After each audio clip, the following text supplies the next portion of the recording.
Live from KSAT 12, the 6 o'clock news starts right now. Outrage erupting over an image that shows a Black Lives Matter flag being dragged under a pickup truck. It happened during a weekly parade supporting President Donald Trump in New Braunfels. Now, two groups are denouncing that act, including the group that organized the demonstration. Devin Clark with that story.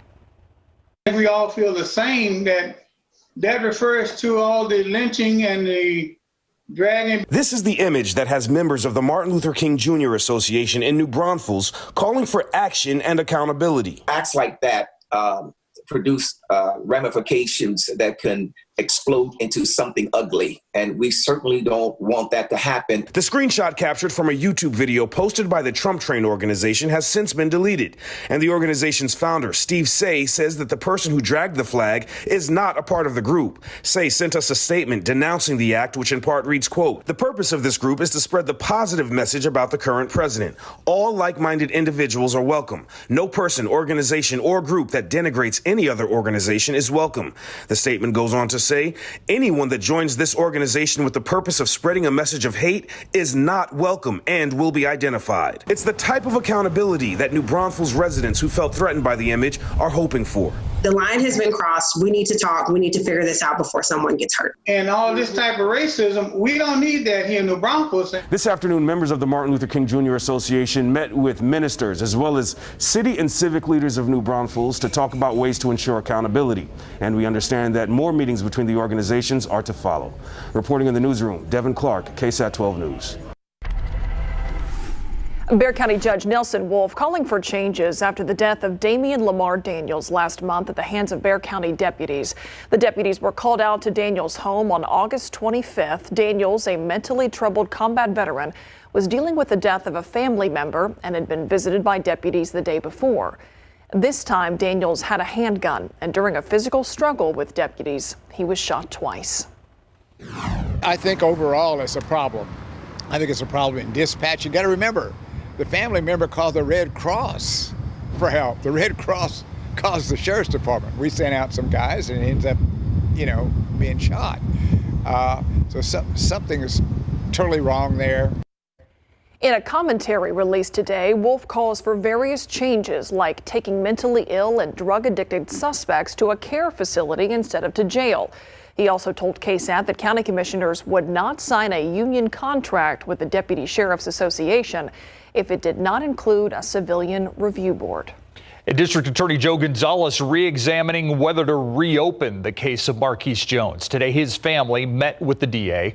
The family says he apologized with how the case was originally handled. Jones unarmed when he was shot in the back by an off-duty SAPD officer during an altercation in the parking lot of a Chacho's restaurant back in 2014. That's according to his family. The police officer involved says he was armed. A grand jury is actually the one that cleared that officer. Coming up later in the newscast, we'll be talking with DA Joe Gonzalez live as part of our KSAT Q&A in about 30 minutes. Be sure to stay with us. San Antonio now one of just a handful of U.S. cities contributing to the research that could bring the world a COVID-19 vaccine. A local endocrinologist has been fighting to bring that study here, hoping the participants will be culturally representative of South Texas and the nation in general. The doctor tells Courtney Friedman that he's hoping Latino, African American, and elderly people will take part in that study. It's government funded. It's part of Operation Warp Speed to find a COVID-19 vaccine, and it's now happening right here in San Antonio. We're going to test a vaccine, which in earlier trials that have been published, it looks really good, the earlier trials. It's God willing, it's going to be the real deal. Potentially, it's going to be a game changer, and we'll all get our lives back, which we're all looking forward to.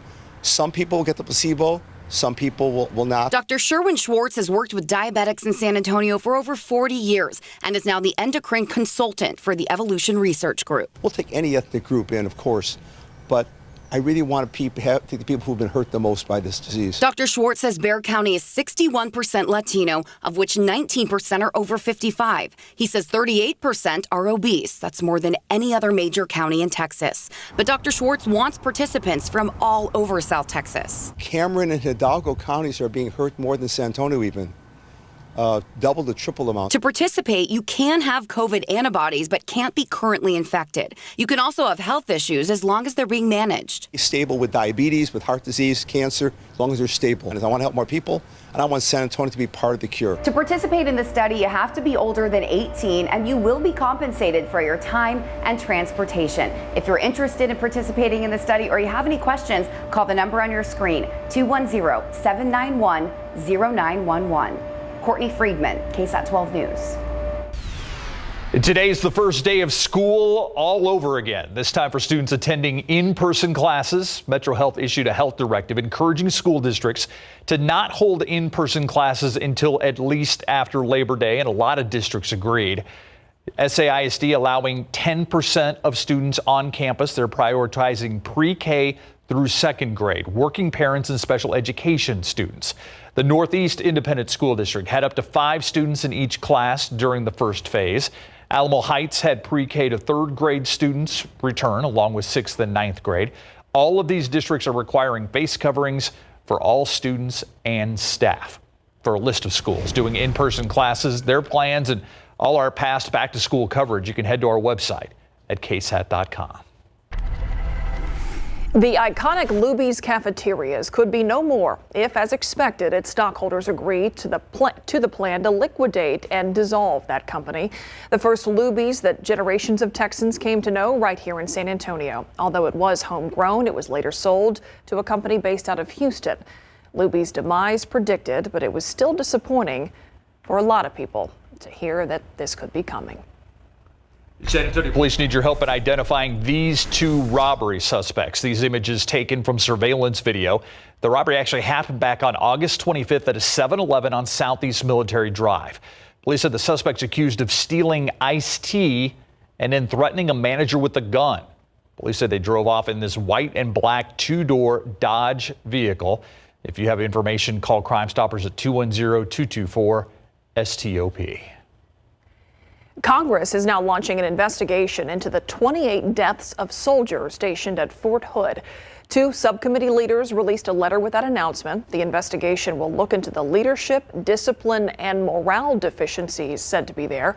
The letter also stated from 2014 and 2019, an average of 129 felonies were committed at Fort Hood.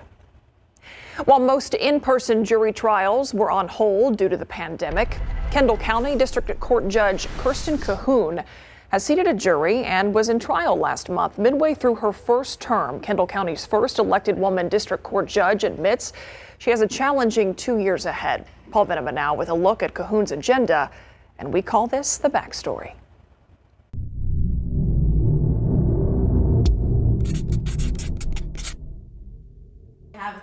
With safety and CDC guidelines top of mind, Judge Kirsten Cahoon began the first in-person jury trial here since March.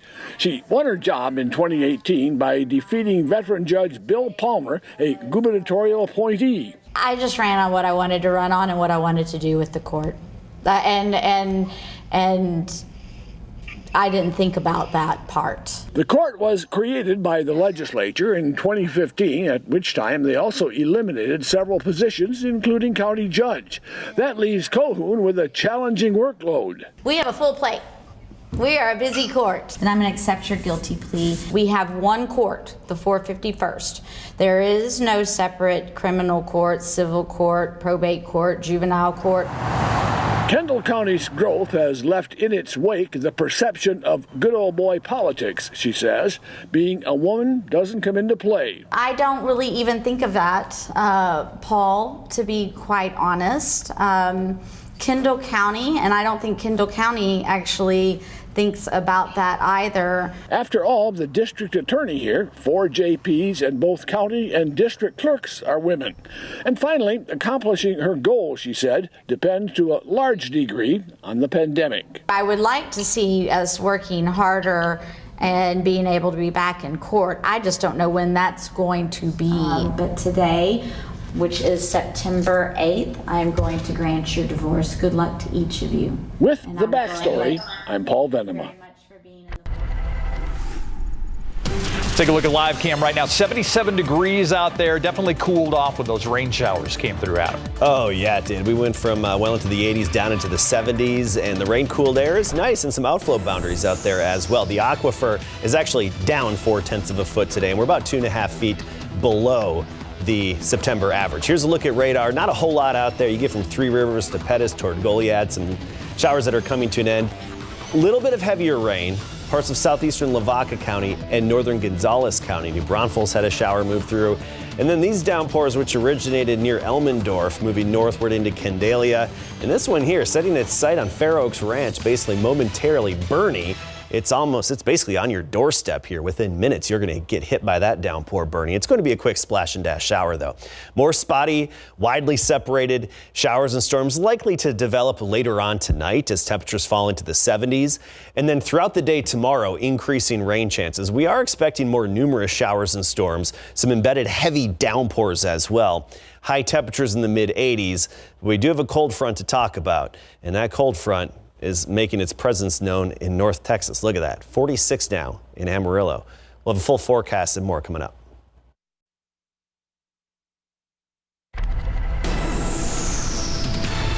I'm Dylan Collier. Coming up on the Night Beat, a San Antonio high school teacher says administration criticized her after she opted to go on medical leave during this deadly pandemic.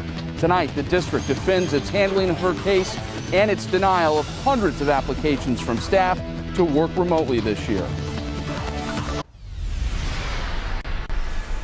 193 new cases. We want to go now live to City Hall for today's daily briefing on COVID-19. 1,736. Our new 7-day moving average is now 183. We do have one new death to report, which brings our total to 979, Hispanic male in his 70s. So please do keep him and his family in your prayers. Over in our hospitals tonight, there are 304 patients COVID positive, continuing our gradual downward trend. And still, there are 23 new admissions in the hospital in the last 24 hours. So we still are getting folks into the hospital, new admissions to COVID-19, but that is down from where it's been over the last few weeks. 134 patients in the ICU tonight and 81 on ventilators. In terms of capacity, 68% of our ventilators are available and 18% of staffed hospital beds. Now, it's Tuesday, but since we weren't here, hopefully you were enjoying a little bit of respite on Monday. Let's review our weekly indicators that the health professionals are watching to measure our overall progress with COVID-19 here in San Antonio. Our case curve is continuing to show a gradual downward trajectory now without any rebounds, so that's very good. We've officially reached our 14-day decline in cases, but remember, the pandemic isn't over just because we want it to be, so keep your masks on, practice physical distancing, wash your hands often, and do your part to protect the most vulnerable members of our community. We still have 5 times the testing capacity relative to the current need, so testing is still in the green. We continue to have the ability also in terms of contact tracing to fully investigate 1,400 cases per day.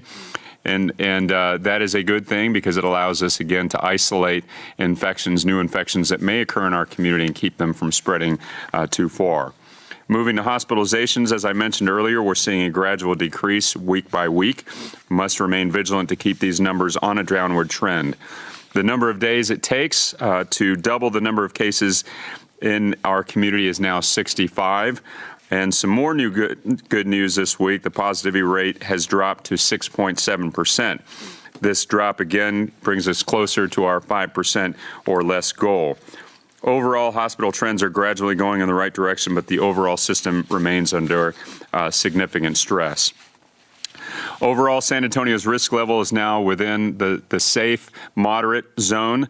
But remember, the word safe is not an excuse to let the past few months of hard work go to waste. We saw that happen early in the summer. Today, many kids return to school for the first time since March. These children and their teachers are counting on you to keep them safe. So again, wear a mask, maintain physical distance from others to protect themselves and to protect you. Remember, your social life is not worth someone's actual life. Let me turn it over to Judge Wolf. Yeah, thanks, Mayor. And things are headed clearly in the right direction. We know that we've got 2 events here right on top of each other that will take us I guess, at least a week or two to maybe see how they come out. We just get off the Labor Day weekend.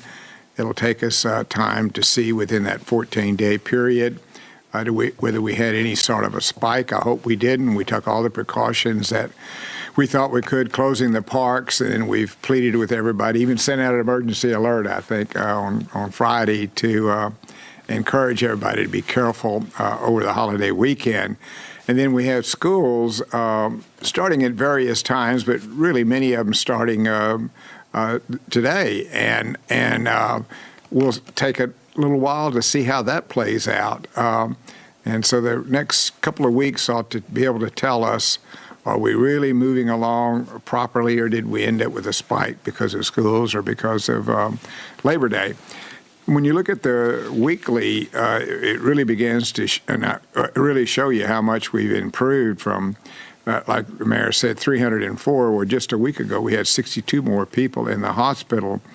Just a week ago, we had 40 more people in ICUs, and then we also had 30 more people on ventilators. So that's a significant improvement over here in the last week with respect to all of those numbers. And then if you look at our total of 304, the last time we were lower than that was back on June the 18th. So we've come a long way. As the mayor said, we just need to continue to be careful as we go along. As schools open, we still in that moderate zone, but now we're toward the lower end rather than the higher end of it with, 6.7, I think it was. So we're doing right, but let's not let our guard down. We still have a few challenges ahead of us. Great. Thank you, Judge. And we know many of you are struggling out there with loss of job, loss of hours at work. And we do want you to know that we have relief available. The San Antonio Workforce Recovery and Resiliency Program is now enrolling. And you can find out more information about that at covid19.sanantonio.gov. County Judge Nelson Wolff saying, quote, things are clearly headed in the right direction, end quote. But he kind of tempered that with the fact that over the next 2 weeks, we'll find out what the effects of Labor Day and back to school have been on the number of COVID-19 cases. Still some big signs of optimism. I think one of the big highlights, 6.7% is our positivity rate right now. We've been waiting for that number to get closer and closer to the city's goal of 5% as in-person learning began today for a lot of students around town. Also, just keeping in mind that we're in that safe to moderate risk level for San Antonio. The mayor, though, reminding people that that does not mean it's time to ditch all the precautions that we've worked so hard to get to this point in order to have. So cautious optimism once again today. Yeah, 193 new cases, only one new death to report. Now that death toll stands at 979. All right, let's switch over to the weather situation because there are some parts of our viewing area that are going to get some of the rain that moved through downtown not long ago, Adam. Yeah, it was nice to see that rain pop up on the radar screen, and we still have some of those showers and heavier pockets of rain on the radar, especially just across Bexar County into Kendall County and Comal County and far east of San Antonio. We showed you those up close and personal a few minutes ago, and I want to give you the bigger picture of what's going on here. We had some spotty showers here and there throughout the day today, and I think we'll still continue to have some of that scattered activity into the night. This is part of a bigger feature that's happening, and notice that big swirl out near Utah moving into Colorado. This big upper level disturbance is part of our whole weather pattern shift, including a cold front that's bringing us promising rain chances. Now, this has got a cold core to it, and we're looking at snow in Colorado and even Denver, which just a few days ago, Denver was triple digits.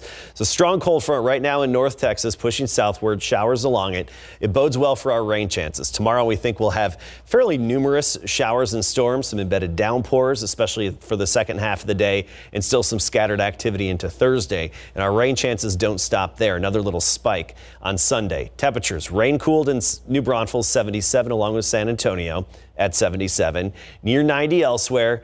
Then look at this, 90 in Midland, but 55 in Lubbock. Look at that temperature difference. Then we've got some 30s as you get up the front range of the Rockies and parts of the plains.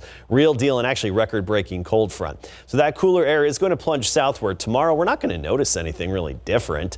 It's going to be significantly cooler and fall-like in the Panhandle and parts of West Texas, but here we'll still be in the 80s.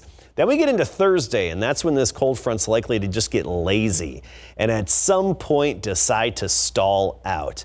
And exactly where it decides to stall will roughly be, I think, somewhere along the I-35 corridor. In turn, big temperature difference west to east. I mean, we could be talking some 50s in the northern hill country. Meanwhile, 80s to near 90 along the Gulf coastline. Again, it all depends on exactly where that front decides to just park for a day or so. So tomorrow, increasing rain chances, some embedded downpours, the heaviest of the rain west of I-35, closer yard to the Rio Grande, the higher your accumulations. But even locally, I wouldn't be surprised if we see pockets of an inch or two from some of the heavier downpours. 78 on Thursday with some scattered activity. Then we see another spike in those rain chances on Sunday in the upper 80s. All right, lots to watch in that forecast. Thanks, Adam. All right, football players, it's like strength numbers, it's testing numbers, a different set of numbers of concern during a pandemic, Greg. We now know how many, by the way, are affected on the UTSA football team right now as far as the COVID testing and the antivirus testing. When we come back, it is significant. And we have a reaction from Jordan Battles himself after being denied a chance to play for the Judson Rockets when we come back.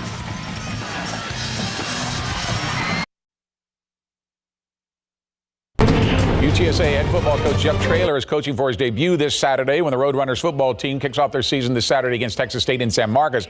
On Monday, Traylor told us his team had been hit pretty hard with results from not only COVID-positive tests, but also antibody tests, which are now required by Conference USA in order for the players to be cleared to play. Today, Coach Traylor revealed how many have been affected. The issue that's got everybody a little confused right now is when they made the rule about the antibodies. So anybody that has any antibodies in your system, you have to now also go get EKGs. You got to get with a cardiologist. You got to get heart issues cleaned up as well before you can be cleared to play. So, we had 13 kids that were unable to practice today, but we're hoping 9 of them will be able to play Saturday. So you can imagine what that's like as far as organizing a practice. Yeah, so what are the players thinking after everything they've been through, which now includes the coronavirus testing 3 times a week, including today? Did the players doubt this season may not happen? Doubt? I mean, yeah, a little bit as far as with the whole COVID and stuff like that, because I've seen a lot of conferences were getting shut down and stuff like that. But as far as like our program, we did everything that we needed to do in order to be able to play, and I'm glad that we didn't get shut down. And I'm glad that we're having this opportunity to play. Kickoff on Saturday in San Marcos, set for 2:30, and the game will be broadcast nationally on ESPN2. The Texas Longhorns are also preparing for their season opener this Saturday when they face UTEP for the 6th time in school history, the first under head coach Tom Herman, given the fact the Big 12 has declared this season will be a 9+1 season, meaning 9 conference games and just 1 out-of-conference game due to the COVID-19 pandemic. Herman was asked what he thought of some placing an asterisk on the season, no matter what the Horns, or for that matter, any other team accomplishes. If it is an asterisk, then I hope the asterisk says this was really, really hard to accomplish in 2020, because the things that these young men are having to do just to play and just to compete in the sport that they love is monumental and is an extremely tall task, a task that nobody in organized sports has ever been asked to do before. And so if you come away from this crazy season that is 2020 with a championship under your belt, you've done something truly remarkable. And the Longhorns are 43-point favorites, and they kick off Saturday against UTEP in Austin at 7 p.m. As you heard at the top of our broadcast at 5, 2 of the city's top football athletes have been denied a chance to suit up for the Judson Rockets. Quarterback Jordan Battles, who quarterbacked the Brandeis Broncos to the state quarterfinals the last 2 years, and Wagner running back L.J. Butler, who rushed for over 2,000 yards each the past 2 seasons and also led the Thunderbirds to the state quarterfinals. Battle registered at Judson last February, Butler this past June, but today the UIL State Executive Committee ruled that both athletes moved to the Judson School District for athletic purposes, denying their ability to suit up for the Rockets. Battles has since registered at Holy Cross, where we caught up with him today. I was really hopeful. Like I've been with these dudes at Judson all summer long. So I built a bond with those guys that are gonna last forever. So I was devastated when they told me the news. Sometimes it just doesn't work out, and I just told them come back and we'll talk a little bit later. Let the emotions take, let them go through their emotions, and I told them I'll be here for you to talk to, whatever happens, and do the best I can to make sure that they get what they need to get. Now, Butler, we have told, is considering returning to Wagner. Also, he still has to, and I say he, being Jordan Battles, still has to receive clearance from TAPS, who's the governing body for Holy Cross in the private schools, to play. Yeah. So he's still in a little bit of limbo. Stills, right now. Yeah. All right. Thank you, Greg. Okay. Our KSAT Q&A with Bexar County DA Joe Gonzalez is up next.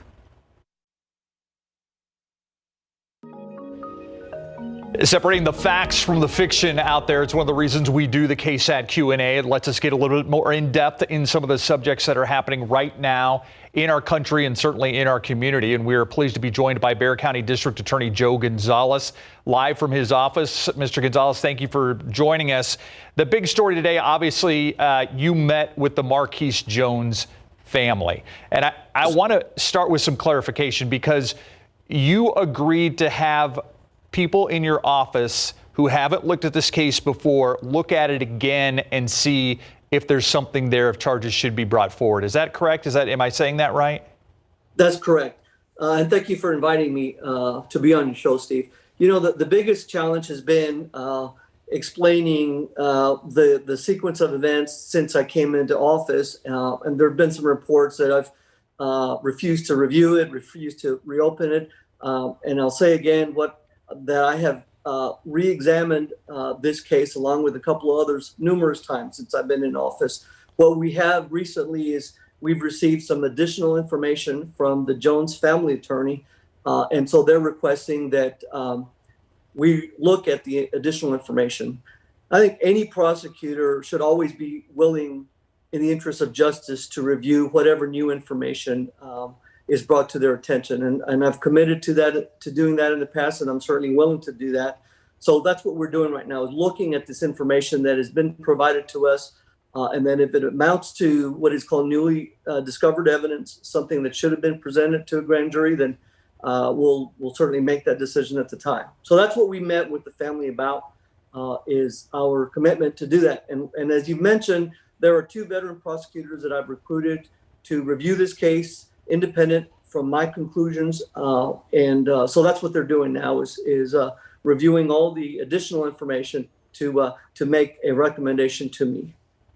We are seeing families of people who have been shot and killed by police across the country push for a reinvestigation, essentially, what your office is planning to do with the Marquise Jones case. And then actually here today locally, we heard from Bexar County Judge Nelson Wolff talking about how the criminal justice system failed Damian Daniels, a man who has mental health issues, who was shot and killed by deputies recently. What do you, as the DA, make of the tone surrounding law enforcement and the criminal justice system right now, and perhaps the scrutiny that those agencies are under? Well, certainly some of that is merited, especially some of the cases that we see across the country, the case in Minnesota, the case in Wisconsin. But you really have to take each case on an individual basis. You have to look to see whether or not the officer acted appropriately, look to see whether or not what he or she did was racially motivated. And so that's what we've tried to do in this county, and that's what we've tried to do in this office. But certainly the criticisms that we've heard, some of them are well-deserved. I think all of us understand that there's some level of implicit bias, some level of institutional racism that we may not be aware of. And that's certainly something that we should all work to eradicate. Are you in favor of, if given the power, I don't think you have that power right now given by the state, but appointing special prosecutors in cases that involved officers and taking somebody's life, or even officer-involved shootings? Do you think the idea of having a special prosecutor available is a good one? I think anytime you can do anything to improve the public confidence in the criminal justice system is a good thing. I certainly am in favor of the notion of involving special prosecutors that might look into these cases to determine whether or not there's any criminal conduct. Part of the criticism is the close relationship that we have with law enforcement. We're a different agency. We don't work for law enforcement. They don't work for us. But I can certainly understand that argument. And so anytime we can do anything to distance ourselves with law enforcement is a good thing. However, the problem and the challenge is going to be, how do you create that situation? Until recently, special prosecutors came from the pool of defense lawyers who had prior experiences as prosecutors. That's no longer the law. So now, if we need a special prosecutor, we have to rely on going to other counties. And of course, they have their own caseloads to deal with. So we've got to be a little creative now about how we do that. One solution, obviously, is to request that the AG's office get involved. If they're equipped to do it and if they're willing to do it, that's one possible solution. Another one is perhaps funding special prosecutors that maybe work in our office, but that we can wall off to handle nothing but these kinds of cases. That certainly would create some distance and hopefully would be a solution. So there are different options available to us. I certainly would like to see potential funding for special prosecutors that we can hire in the office that maybe work with us, but as I say, we wall them off, and all they look at is these officer-involved shootings. There are a lot of big issues facing our community right now. We want to continue this conversation with you. We're out of time here, but you'll certainly continue the conversation tonight at 10. Bexar County DA Joe Gonzalez, thanks so much for being with us. Thank you. Happy to return. See you on the Night Beat. We'll be right back. Okay.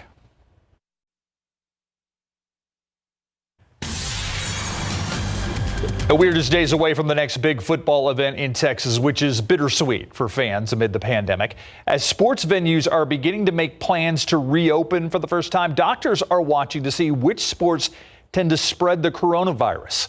Ursula Perry shows which local sports activities doctors think are most safe and those that are not. Tess Barton just returned to her home state of Texas from the front lines of the coronavirus battle in New York. Texans are accepting a much higher level of risk in their behaviors than New Yorkers are, and I think that you can see that in the trends and the numbers. Among the activities putting us most at risk, sports, particularly those that are through and through Texas, like football, even watching football. I think that arguably going to the game is more dangerous because you do have a higher concentration of people in a small area close to each other. Tailgating, she says, is only slightly less risky than in-stadium games. But the worst sport, in her opinion, for the COVID era, sorry Spurs fans, it's basketball. Actually, I would rank basketball as actually a very high-risk activity, even though it's fun. But I think from the standpoint of safety from virus, it's probably not very safe. Volleyball, the same. And that brings us to the safer sports played outdoors, where balls are not shared among the competitors. So golf, again, outdoor sports where you can remain distant, or individual sports are things that are less likely to result in virus transmission. If you're thinking about gearing up to go back into sports and you want to go to the gym, keep in mind that they're really not being recommended unless you're very disciplined on your disinfection practices. That's why outdoor running, biking, swimming, and yes, even equestrian sports are considered the safest of all the sports for you and your family because they're outdoors and they can be fun alone. Ursula Perry, KSAT 12 News. Look outside with live cam, 77 degrees out there, some sunshine after some nice rain clouds, Adam. Yeah, and actually some parts of San Antonio picked up around half an inch of rain from the heavy rainfall that moved through south to north just about an hour and a half ago. Let's talk about our weather headlines. Rain chances continue to climb, especially as we go into tomorrow. Cold front is headed our way. There's a huge temperature difference. I mean, we're talking a difference of 40 degrees over 130 miles right now in North Texas. And that should give us a pretty big temperature spread across the KSAT 12 viewing area by Thursday. We'll talk about it all coming up.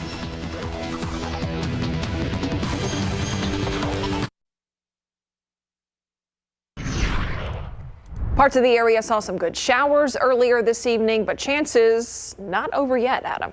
No, and I do think as we go through the night, we'll see some more scattered activity. So if you have any early morning plans, say 7, 8 a.m. in the morning, we'll have some spotty showers widely separated across South Texas. It's going to be hit or miss and kind of luck of the draw at that point. But I do think the closer you are to the Rio Grande in the morning, the more likely your rain becomes. All right, let's take a look at the radar out there right now, and we have some little downpours north of San Antonio moving toward Gillespie County. The activity far east of town, especially Goliad to Victoria County, just one batch left over there, and east of Cotulla, we have some heavier rainfall, but highly isolated. You look at this action right now, it just moved through Bernie, moving up the I-10 corridor, moving into Gillespie County. This is quick splash and dash. I think if you're lucky from what's left over of it, you'll get about 1/4 of an inch.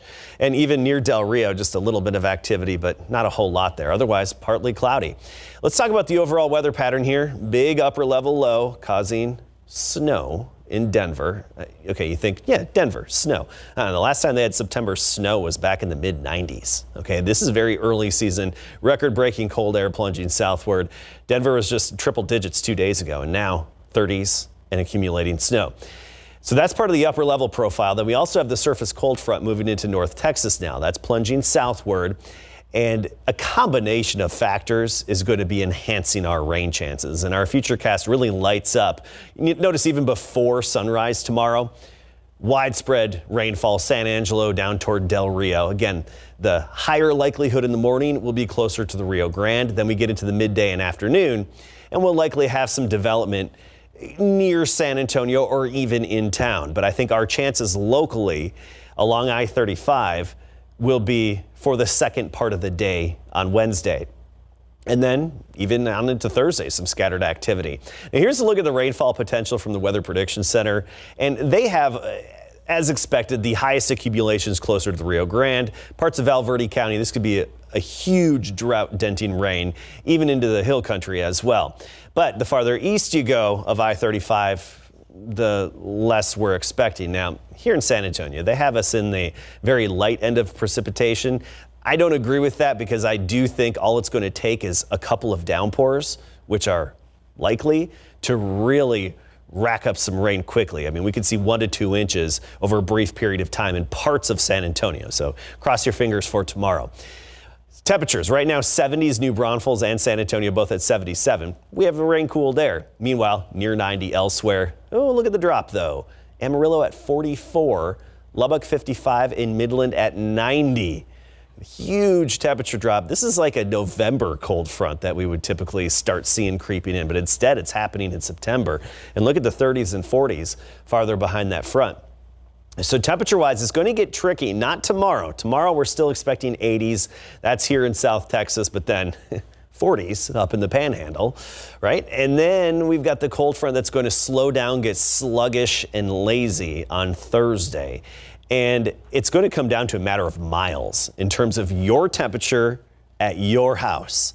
We're thinking farther west of I-35, the cooler it's going to be. The farther east, closer to the coastline, well, the more summer-like it's going to feel. 80s and muggy, even near 90 degrees right along the coast. Of course, right here in San Antonio, we're going to be stuck right in between, right on that boundary, right on that front. It's going to be a matter of miles. And of course, there's a lot of uncertainty with that, so that's a wait-and-see situation. But right now, we're thinking in the 70s here in town by Thursday. So some spotty showers lingering this evening, some scattered activity later tonight. Tomorrow morning, 77. For the temperature, notice that 40% chance, but as you head westward, Del Rio, even Eagle Pass, you've got higher rain chances earlier in the morning. Then we get into the afternoon and evening, and we're bumping those up to 70% with still some scattered action on Thursday with temps in the 70s. And then this weekend, another little spike in rain chances on Sunday in the upper 80s. No 90s in that forecast right now. Isn't that crazy? Hard to believe. That is nice. We'll take it. Thanks, Adam. In case you missed it, coming up next.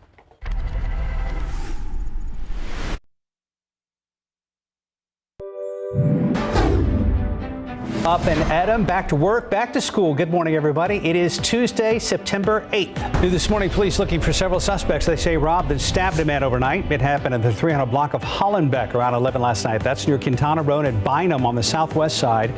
Officers say a woman knocked on the victim's door, but when he opened it, 2 men ran in. While taking some things from his apartment, one of the suspects stabbed the victim in the lower back. All 3 ran away. Police say the man only suffered minor injuries and is expected to recover. Officers also responding to another home invasion this morning on Spicewood near Vance Jackson. A man says he woke up to a knock on the side of his house. Then 3 men barged in with guns. The man told officers he put up a fight. At one point, one of the suspects held a gun to his head. He says when he started screaming for help, the suspects ran off empty-handed. No arrests have been made. The AT&T Center expected to have people back inside its doors next month. That's because it's going to be used as one of Bexar County's mega voting sites. The AT&T Center, one of 4 mega voting sites that are expected to be finalized soon. The sites will be spread across the city with the hope of increasing voter turnout. The killing of Damian Lamar Daniels, a mentally troubled combat veteran, at the hands of Bexar County deputies last month, is one Judge Nelson Wolf thinks didn't need to happen. Had we had in place and used the right resources, which would have been a 16-member deputy team that's trained in mental health, also getting help from the Center for Healthcare Services to send someone out, this may have never happened.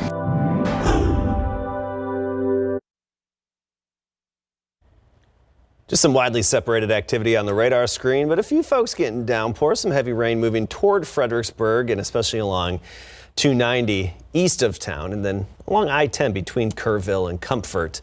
Southeast of town, just a little bit of activity left over. Rain chances really spike into tomorrow. Thank you, Adam, and thanks for watching the news at 6. See you on the Night Beat at 10.